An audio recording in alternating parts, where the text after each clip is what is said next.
Hello students, good morning. My dear students, let's start reading the remaining part of this chapter number first. Okay, as you know, we had left the chapter here. The last word was house. Okay, now the passage is to be started. Okay, as the years rolled by, we saw less of each other. As the years rolled by, we saw less of each other. What do you mean by this statement? As the time passed by, as the time went by, the author and his grandmother could hardly meet each other. They found themselves totally separated. They could hardly pass any time sitting together, working together, living together in the city house. For some time, she continued to wake me up and get me ready for school. But again, the author found, though they had been almost separated from each other, but thereafter, the author noticed that it was his grandmother who also followed her duty. Okay, who also followed her duty of the past days in waking him up in the morning hours and getting him ready for school. When I came back, she would ask me what the teacher had taught me. When the author returned his home after attending his school, his grandmother often questioned him what he had been taught at school. His grandmother often asked him what he had learnt at his new school. I would tell her English words and little things of Western science and learning, the law of gravity, Archimedes' principle, the world being round, etc. In response, the author used to tell his grandmother that he learnt English words there at his new school, little things about Western science and learning regarding the law of gravity, Archimedes' principle, and he also learnt there at school that some teacher taught him that the whole world was round. Okay, it was taught to those all the chapters, all the subjects were given to the children, given to the students by their teachers. Okay, at that new English school. This made her unhappy. When the author says that when his grandmother used to listen to those old subjects, she, instead of feeling so much happiness, instead of feeling so much delighted, she used to feel unhappy. She could not help me with my lessons because what was the main cause of her happiness? Bete, let me know. Because the grandmother could not help his lovely grandson in completing the home task and with his lessons, because she did not know anything about those old chapters and subjects which the author had started learning at his new school. Okay, bete? She did not believe in the things they taught at the English school. Secondly, the older lady was also totally against all those things which the author used to learn at his new school. She was totally against, and she did not like any one of all the subjects and was distressed that there was no teaching about God and the scriptures. Knowing it that his lovely grandson was not being taught any kind of religious book and any kind of thing about God, so she felt so much distressed. She felt so much sad and depressed also, and she could hardly digest the words, hardly digest the subjects which the author dictated, which the author told to his grandmother after returning his home. Okay, so one day I announced that we were being given music lessons. Being so much happy, the author also announced one thing before his grandmother, saying that he was taught, or the children at his school, not he, The children at this new school were also being given lesson in music. Were also being given lessons in music. Okay, she was very disturbed. When the grandmother came to know about the lessons in music, she felt so much unhappy. She got badly shocked and disturbed. To her music had lewd, it is pronounced as lewd associations. According to the author's grandmother, music contained only the immoral persons association. Music was the subject only for those who were morally corrupted. Okay, that's why she did not like that subject music. It was the monopoly of harlots. Harlots stands for here, the word harlot means vulgar, unsocial, vulgar. And beggars. Okay, it was the monopoly of harlots and beggars. R is silent here, bete. And beggars and not meant for gentle folk. She also said that music was not a good subject, and those who were not gentle folks, gentle people, kind-hearted people, social men, okay, often liked music. That's why music was the subject only for vulgar persons, unsocial persons, and the beggars. She said nothing. Now the old lady had grown so much, had grown badly tensed. Okay, had been badly tensed. I'm sorry. The old lady had been badly tensed and worried, and she spoke nothing regarding the lessons, regarding the subjects which were given to the children at the author's new school. But her silence meant disapproval. But when the author noticed that the grandmother had said nothing, she had made no reaction, it meant she had not given her approval. She did not like him to learn such kinds of subjects at his new school. She rarely talked to me after that. Thereafter, the grandmother did not have any kind of conversation with the author, and she remained totally silent. देखो हिंदी में बता देता हूँ बेटे. As the years rolled by, जैसे जैसे वर्षों का समय बीतता गया, हम दोनों के बीच में बहुत कम मुलाकात होती रही. For some time she continued, वो कहती कि अगले कुछ समय तक के लिए, हालांकि मेरी दादी माँ कि मेरे बीच में बहुत कम मुलाकात होती थी, लेकिन उसके बावजूद भी मेरी दादी माँ मुझे सुबह सवेरे के वक्त जल्दी उठा देती थी और मुझे स्कूल के लिए तैयार कर दिया करती थी. व्हेन आई केम बैक, जब मैं वापस घर लौटता था तो मेरी दादी माँ मुझसे पूछा करती थी, ये उसकी आदत हुआ करती थी कि बेटा आज आपके अध्यापक ने, what the teacher had told me, कि बेटा आज आपके अध्यापक ने आपको क्या पढ़ाया विद्यालय में. तो मैं दादी माँ को कहता था, आई वुड टेल हर, मैं दादी माँ को बताया करता था कि दादी माँ, इंग्लिश वर्ड्स आज हमारे को विद्यालय में कुछ अंग्रेजी के शब्दों के बारे में कुछ पढ़ाया गया है, कुछ छोटी छोटी पश्चिमी देश, पाश्चात्य जो संस्कृति है उसके बारे में, पश्चिम देशों के विज्ञान के बारे में कुछ छोटी छोटी बातें बताई गई हैं. ठीक है ना.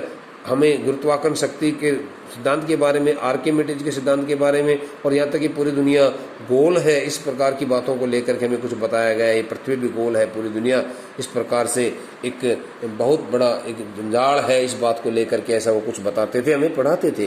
This made her happy. वो कहता है कि जब इस प्रकार की बातें मेरी दादी माँ हमसे सुनने लगी तो मेरी दादी माँ बड़ी नाखुश हो जाती थी. बजाय कि खुश होने की, मेरा पोता इतनी सारी चीज़ें सीख रहा है, नहीं, दादी माँ को बड़ी नाराजगी होती थी. वो नहीं चाहती थी इस प्रकार के विषय उसको पढ़ाया जाए. She could not help me with my lesson. उसकी नाराजगी का सबसे बड़ा कारण तो ये था कि कहता है कि अब मेरी दादी माँ मुझे जो भी मैं कुछ सीखता था, उस सीखे गए उन अध्यायों को, उन पाठों को लेकर के मेरी दादी माँ मेरी अब कोई मदद नहीं कर पा रही थी. She did not believe in the things they taught us at the English school. यहाँ तक कि अंग्रेजी माध्यम वाले उस विद्यालय में जो कुछ हमें पढ़ाया जाता था उन सभी बातों में वो विश्वास भी नहीं करती थी. उन सभी विषयों में कोई इंटरेस्ट नहीं था. मेरी दादी माँ का कोई विश्वास नहीं हुआ करता था. And was distressed that there was no teaching about God. और इस बात को लेकर के बड़ी परेशान हो जाती थी कि बेटा तुम्हें जो कुछ भी पढ़ाया जाता है वो ठीक है, लेकिन भगवान के बारे में तो तुम्हारे विद्यालय में कोई शिक्षा दी नहीं जाती है. एंड द स्क्रिप्चर्स, और ना ही धार्मिक ग्रंथों के बारे में कुछ पढ़ाया जाता है. One day I announce that we were being given music lesson. एक दिन तो मैंने दादी माँ के सामने यहाँ तक कह डाला, ये घोषणा की आते ही कि दादी माँ आज तो हमारे को विद्यालय में ना संगीत के बारे में कुछ पढ़ाया गया है. She was very disturb. बेटा देखो, बजाय कि खुश होने के वो कहता है कि मेरी दादी माँ बड़ी परेशान हो गई. टू हर, मेरी दादी माँ के लिए, to her mean according to her, मेरी दादी माँ के मुताबिक म्यूजिक हैड लूड एसोसिएशन, दादी माँ के मुताबिक संगीत तो उन लोगों का विषय है जो अनैतिक किस्म के लोग होते हैं, अनैतिक किस्म के जो संगठन वाले लोग हैं। लूड मीन मैंने बताया इमोरल जो लोग होते हैं, मोरल लूजनेस जिनमें होती है, उनके लिए आता है लूड वर्ड बेटा। ओके, ऑब्सक्योर भी कहते हैं उसको, वैसे जनरली जो है ना ऑब्सक्योर की बजाय हम उसमें मॉरल लूजनेस वाले व्यक्तियों के लिए कहेंगे, इमोरल पर्सन्स के लिए। एसोसिएशंस का मतलब बेटा ऑर्गेनाइजेशन होता है, यूनियन होता है। It was the monopoly of the harlots and beggars. उसने ये भी कहा कि देखो संगीत के ऊपर तो पूरा अधिकार एक क्षेत्र राज उन लोगों का होता है जो भिखारी किस्म के लोग होते हैं, जो वल्गर लोग होते हैं, अनैतिक किस्म के लोग होते हैं। हेलोट्स का मतलब, उसका कहने का मतलब कुछ और है, लेकिन वो कहना नहीं चाहते वो शब्द अपने पोते के सामने। जो ये होते हैं किन्नर वगैरह जो होते हैं ना, इस प्रकार के जो लोग होते हैं उनके लिए बात बताने लग रही है। And not meant for gentle folk, वो कहती है कि संगीत जो है अच्छे लोगों का विषय नहीं है। सी सेड नथिंग, फिर उसके बाद मेरी दादी माँ कुछ नहीं बोला करती थी, और उसकी चुप्पी जो थी उसका मतलब होता था नाराजगी। ऐसे भी करती, अप्रूवल में सभी करती तो डिसअप्रूवल ऐसे भी करती। She rarely talk to me after that, उसके बाद तो मेरी दादी माँ कभी मुझसे बात बहुत कम से कम बात किया करती थी, ना के बराबर। Rarely stands for in negative sense, hardly and rarely. उसके बाद तो फिर दादी माँ ना के बराबर मुझे बात करती थी। When I went up to university, I was given a room of my own. When the author started getting education at some university campus, he was given a room of his own. He hired a room. He was given a room there at the university campus, and he started living in that room. The common link of friendship was snapped. Snapped means broken. So when the author started getting education at the university campus, so he and his grandmother, okay, the relationship between the author and his grandmother had been totally broken, had totally snapped. My grandmother accepted her seclusion with resignation. Seclusion stands for here. Seclusion, not sec, but seclusion. I am sorry. I am very, very sorry. Seclusion with resignation. My grandmother accepted her seclusion. Seclusion means privacy. With resignation means without any objection. So, author says that his grandmother started living in her room, and in his grandmother accepted her loneliness without any objection. वो अपने एकांत में रहना उसने शुरू कर दिया बगैर किसी विरोध के। वो आराम से अपने वहाँ जहाँ भी वो रहती थी, जिस भी प्राइवेसी में रहती थी, उस जगह पर उसने अपना खुशी से रहना शुरू कर दिया। She rarely left her spinning wheel to talk to anyone. Rarely again. She hardly left her spinning wheel to talk to anyone. She always kept herself quite busy in spinning the wheel. वो लगातार चरखे को घुमाने में, चरखे पर रुई को काटने में, और अपने आप को हमेशा क्या रखा करती थी, इतनी ज़्यादा व्यस्त रखा करती थी, वो किसी से बातचीत करने का उसको मौका नहीं मिला करता था। Okay, she rarely left her spinning wheel, वो शायद ही कभी अपने उस रुई की पिनाई करने वाले, सूत काटने वाले उस चरखे को शायद कभी छोड़ती तक भी नहीं थी। इतना भी समय उसको नहीं मिला करता था कि टू टॉक टू एनीवन, वो किसी दूसरे व्यक्ति से बात तो कर सके। फ्रॉम सनराइज टू सनसेट, सूर्योदय होने से सूर्यास्त तक, she sat by her wheel spinning and reciting prayers, वह अपने चरखे के पास में बैठ जाती थी और प्रार्थना जो है ना उसकी अपनी गुरबानी गाती रहती थी।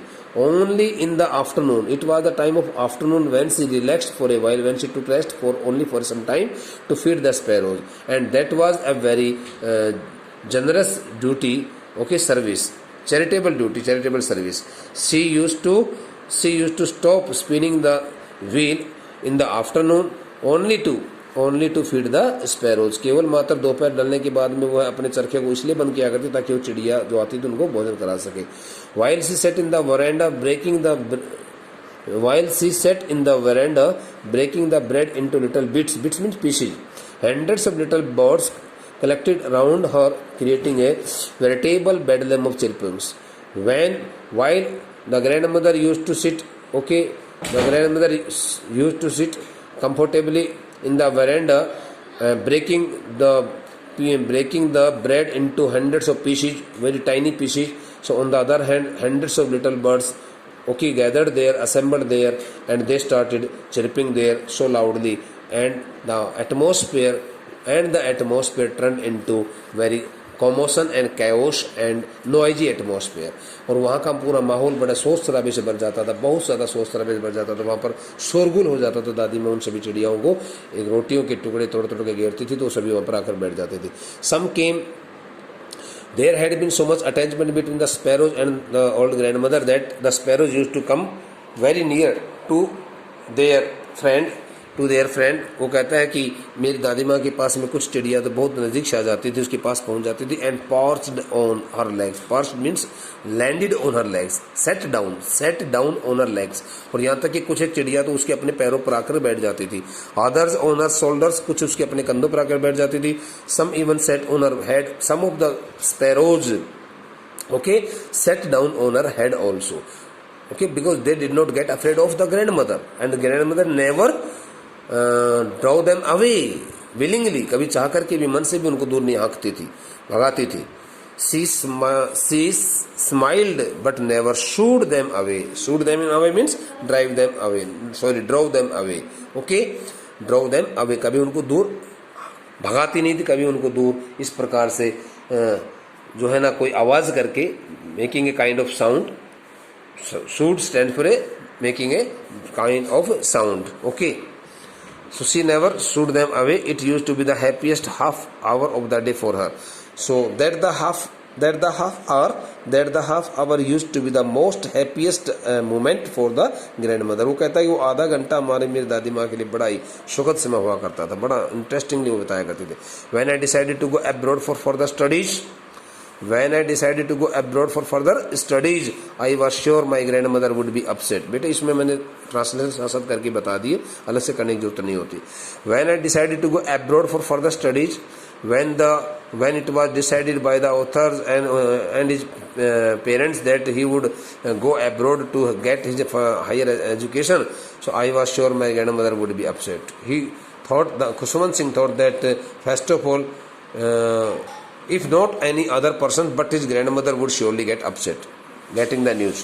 जैसे समाचार मिलेगा दादी माँ बहुत बुरी तरह से परेशान हो जाएगी जान करके कि मेरा पोता जो है, मेरा ग्रैंडसन जो है वो मुझे छोड़ करके 5 साल के लिए, कम से कम आगे बताया जाएगा इसमें 1-2 वर्ष आगे जिक्र आ रहा है, मैं पहले बता रहा हूँ 5 वर्ष के लिए उसको जाना था आगे की अपनी पढ़ाई करने के लिए।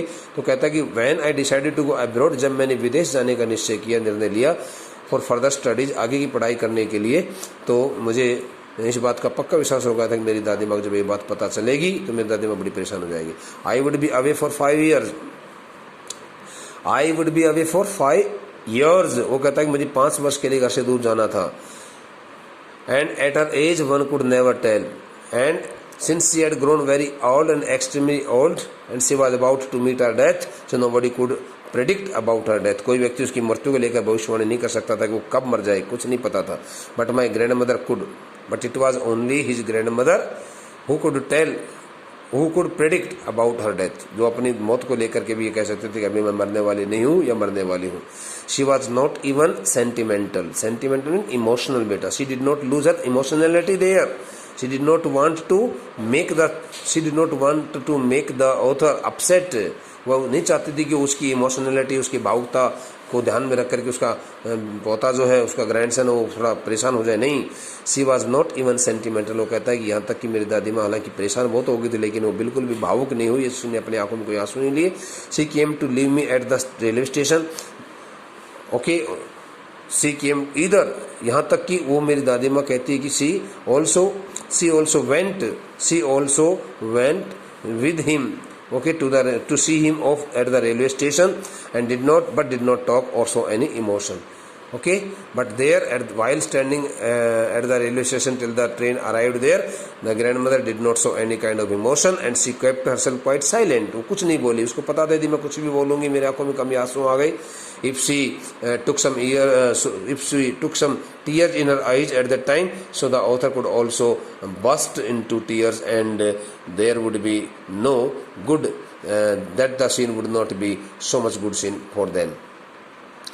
हर लिप्स मूड इन प्रेयर, हालांकि वो कहता है कि वही उस वक्त भी मेरी दादी माँ अपनी गुरबानी को बिल्कुल हल्के हल्के स्वर में कुछ जप कर रही थी गुरबानी का। Her mind was lost in prayer, मेरी दादी माँ का पूरा ध्यान जो है वहाँ पर अपनी गुरबानी में लगा हुआ था। She was completely lost in singing her prayer, Gurbani, वह अपनी गुरबानी को here the word present tense में गुरुबानी में फिर कह रहा हूँ, गुरु नानक देव जी की बानी जो होती है, जो गाते रहते सिख लोग, उसके लिए वो नज़ारा है। तो कहता है कि इस प्रकार से मेरी दादी माँ अपनी गुरबानी को गाने में चुपचाप लगी हुई थी। Her fingers were busy telling the beats of a rosary. Okay, at that time her fingers were also quite busy in telling the beads of a rosary. उस वक्त उसकी अपनी उंगलियों से, वह अपनी उंगलियों से अपने माला के मणियों को भी जपने में लगी हुई थी। Silently she kissed my forehead. Okay, before the train departed from the station she kissed the forehead, the front part of the head. Okay, माथा जिसको कहते हैं bro. Okay, with her lips and when I left and when the train was about to start from there, I cherished good pleasure the moist impression as perhaps the last sign of physical contact between us. At that time the author thought that it would be the last physical contact between him and his grandmother, because he felt so much pleasure at that time feeling the wetness of the author's lips there on his forehead. उसके माथे के ऊपर जो उसकी दादी माँ ने चुम्बन जो लिया था अपने होठों से, उस चुम्बन की वजह से उसके गिलापन जो उसके माथे पर लगा था, उसने कहा कि शायद मेरी दादी माँ और मेरे बीच में ये अंतिम हमारा एक आपसी जो आपस में एक दूसरे के सामने जो आमने सामने हम खड़े होकर के जो जिस प्रकार से मिल रहे हैं, शायद ये मुलाकात का हमारा अंतिम एक लक्षण, अंतिम एक संकेत हमेशा हमेशा के लिए रहेगा। ऐसा सोच करके ऑथर ने उसकी अपनी दादी माँ को मान लिया था कि शायद वो मैं वापस लौटूंगा तब तक नहीं जीवित रह पाएगी।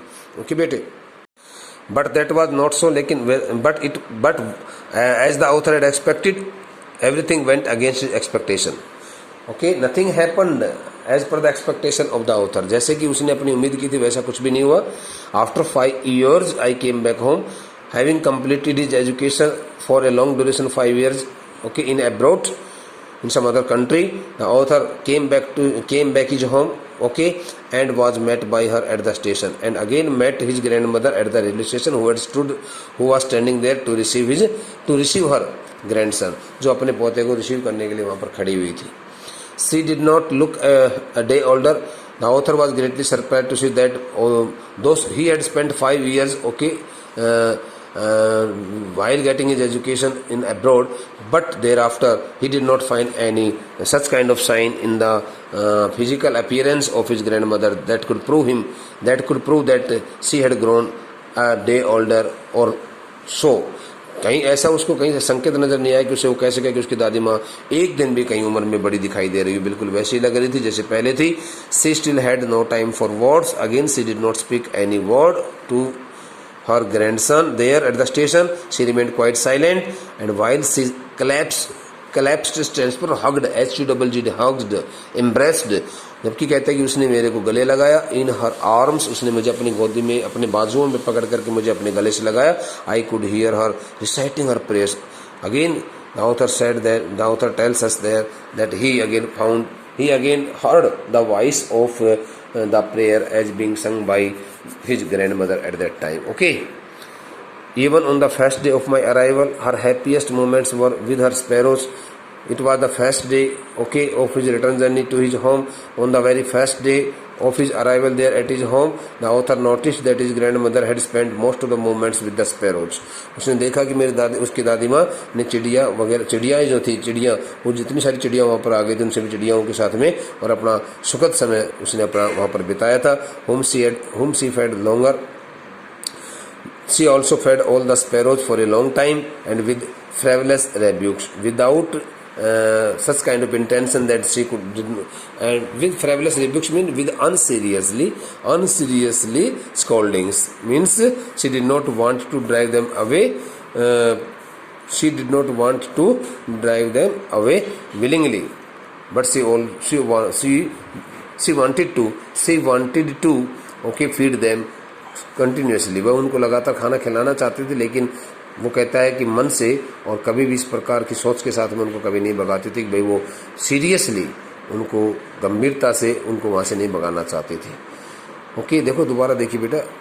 Even on the first day of my arrival, when the author arrived his home, okay, after completing his higher education from abroad, Her happiest moments were with her sparrows. The grandmother spent her happiest moments with the sparrows, feeding them for a long time and without driving them away seriously. बगैर उनको गंभीरता से मतलब कि चाह करके उनको दूर नहीं भगाना चाहती थी. फ्रेवलेस रेबिक्स मैंने बताया था, हल्का सा हाथ का इशारा देखो मेरी तरफ से, यूं करना, ऐसे कर देना, ऐसे हल्का सा कर देना, जिससे कि उनको लगे नहीं कि भाई ये सीरियसली उनको दूर भगाना चाह रही हो. बस वो वैसे ही हल्का सा उनको झड़क देती थी, उनको थोड़ा सा वहाँ से अपने पास से थोड़ा सा इधर उधर करने के लिए उनको हल्का सा दूर भगा देती थी, लेकिन मन से नहीं भगाती थी कभी भी.